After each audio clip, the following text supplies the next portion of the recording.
அழகே அழகு upcoming episode. நான் இப்போ தான் புதுசாக வீடியோ போட்டுட்ருக்கேன். வீடியோ பார்க்குறவங்க மறக்காம என்னோட சேனலை சப்ஸ்கிரைப் பண்ணுங்கள், பெல் ஐக்கானை கிளிக் பண்ணுங்கள். நீங்கள் பண்ணுற ஒவ்வொரு சப்ஸ்கிரைபுமே பார்த்தீங்கன்னா எனக்கு ரொம்பவே ஹெல்ப்ஃபுல்லாக இருக்கும். மறக்காமல் என்னோட இந்த புது சேனலுக்கு ஆதரவு கொடுங்க.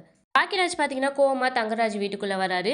வீட்டுக்குள்ளே வந்தோடனே பார்த்தீங்கன்னா தங்கராஜ் அவங்க அம்மா பார்த்தீங்கன்னா எப்போவுமே ஏதோ ஆடு திருநவ மாதிரி வருவ, இப்போ நாடானா சவடால நீ பாட்டு வீட்டுக்குள்ளே வர, நீ பாட்டுக்கு நேரம் வீட்டுக்குள்ளே வர அளவுக்கு உனக்கு யாரா தைரியம் கொடுத்தது அப்படின்னு சொல்லி கேட்குறாங்க. அதுக்கப்புறம் பாக்கியராஜ் பார்த்தீங்கன்னா தரணி எங்கன்னு சொல்லி கேட்குறாங்க. அவன் ஸ்கூலுக்கு போயிருக்கான், இப்போ அவனை எதுக்குடா கேட்குற அப்படின்னு சொல்லி பேசிட்டு இருக்கும்போது தங்கராஜும் பார்த்தீங்கன்னா வந்துடுறாரு. அவரும் பார்த்தீங்கன்னா வேணுன்ட்டு சோஃபாவில் வந்து உக்காந்துட்டு கால் மேலே காலை போட்டுட்டு எதுக்குடா இப்போ நீங்கள் வந்தா அப்படின்னு சொல்லி கேட்குறாங்க. எதுக்கா தரணியை கூட்டு போதா வந்தா அப்படின்னு சொல்லி சொல்கிறாங்க. தரணி என் பையன்டா, அவனை எதுக்கு நீ கூட்டு போகணும்னு நினைக்கிற அப்படின்னு சொல்லி கேட்குறாங்க. அவங்க அம்மா எங்கள் வீட்டில் தானே இருக்கா, அவங்க அம்மாவும் தங்கச்சி எங்கள் வீட்டில் தானே இருக்காங்க, அவனை வந்து அவங்க அம்மா கூட இருக்கட்டும், அவங்க அம்மா கூட இருக்கிறது தான் கரெக்டு, பசங்க அம்மா கிட்ட தானே இருக்கணும், அவளுக்கே இங்கே இடம் இல்லாத போது அவன் எதுக்கு இங்கே இருக்கணும், அதனால நான் அவனை கூட்டு போவதான் வந்தேன் அப்படின்னு சொல்லி சொல்கிறாங்க. தங்கராஜ் பார்த்தீங்கன்னா நீ எப்படி அவனை கூட்டு போயிடுன்னு பார்க்குறேன், அவன் மேலெல்லாம் உன்னால் கையை கூட வைக்க முடியாது, அவனெல்லாம் உன்னால் கூட்டு போக முடியாது அப்படின்னு சொல்லி சொல்கிறாங்க. இல்லை நான் அவனை கூட்டு போவேன், நான் ஸ்கூலாண்டே போய் அவனை கூட்டு போகிறேன் அப்படின்னு சொல்லி சொல்கிறாங்க.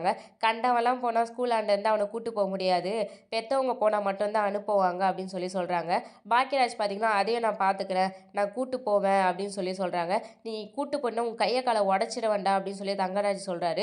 உடனே பாக்கியராஜ் பார்த்தீங்கன்னா எப்படி நீங்கள் கையை காலை உடைக்கிறீங்கன்னு பார்க்குறேன், நானும் உடைங்க பார்க்கலாம் உடைங்க பார்க்கலாம் அப்படின்னு சொல்லிட்டு பார்த்தீங்கன்னா ஒரு மாதிரி பார்த்தீங்கன்னா எகிரிட்டு போகிறாரு. உடனே தங்கராஜ் அவங்க அம்மா பார்த்தீங்கன்னா டேய் நீ எங்கே வந்து யார்கிட்ட சவால் விடுறேன்னு தெரியுதுல்ல அப்படின்னு சொல்லி சொல்கிறாங்க.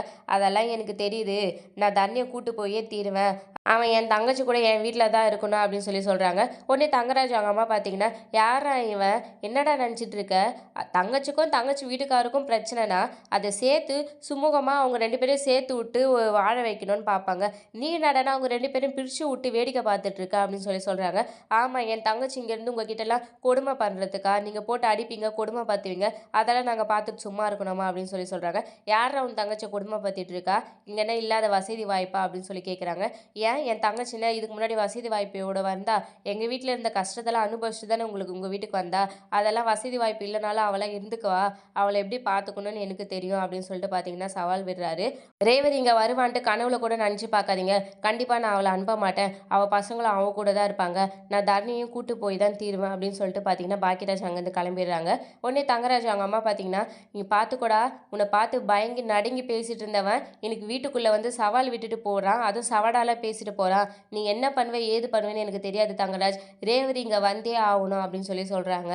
தங்கராஜ் ரேவதியை வர வைக்க என்ன வழி பண்ணுறதுன்னு யோசிக்கிறாரு. சரி நம்ம சுரேஷை வச்சு காய நகர்த்தலாம்னு சொல்லிட்டு சுரேஷை பார்க்கறதுக்காக ஸ்டேஷனுக்கு போகிறாரு. சுரேஷ் கிட்டே இது மாதிரி உங்கள் மாமா வந்திருக்காங்கன்னு சொல்கிறாங்க, உள்ளே வர சொல்லுங்க அப்படின்னு சொல்லி சொல்கிறாங்க. தங்கராஜ் உள்ளே வந்து உக்காந்ததுக்கப்புறம் என்ன சுரேஷே நேற்று கூட ஃபோன் பண்ணி நீ எடுக்கவே இல்லை, என் மேலே ஏதாவது கோவமா அப்படின்னு சொல்லி கேட்குறாங்க. அதெல்லாம் ஒன்றும் இல்லை மாமா, கோவம்லாம் இல்லை, நீங்களும் வீட்டுக்கு வந்து மன்னிப்புலாம் கேட்டீங்க, இருந்தாலும் அக்கா இல்லை மாமா, அக்கா அடி வாங்கின விஷயம் தெரிஞ்சவொடனே ரொம்பவே கொஞ்சம் கஷ்டமாயிடுச்சு, வேற ஒன்றும் இல்லை அப்படின்னு சொல்லி சொல்கிறாங்க. உடனே இப்போ தங்கராஜ் பார்த்தீங்கன்னா எனக்கும் புரியுது, ஆனால் நான் வேணும்ன்ட்டு அடிக்கல, அவன் என் பக்கம் நிற்கலை, அந்த கோவத்தில் என்ன பண்ணுறதுன்னு தெரியல, நீ எப்படி அன்றைக்கி கோவத்தில் மதிய அடிச்சியோ அதே மாதிரி தான் நான் வந்து அவளை அடிச்சிட்டேன், ஆனால் நான் வந்து அதுக்காக மன்னிப்பும் கேட்டுட்டேன், ஆனாலும் அவள் என் கூட வரலை, நீங்கள் அனுப்பலைன்னா எப்படி அப்படின்னு சொல்கிறாங்க.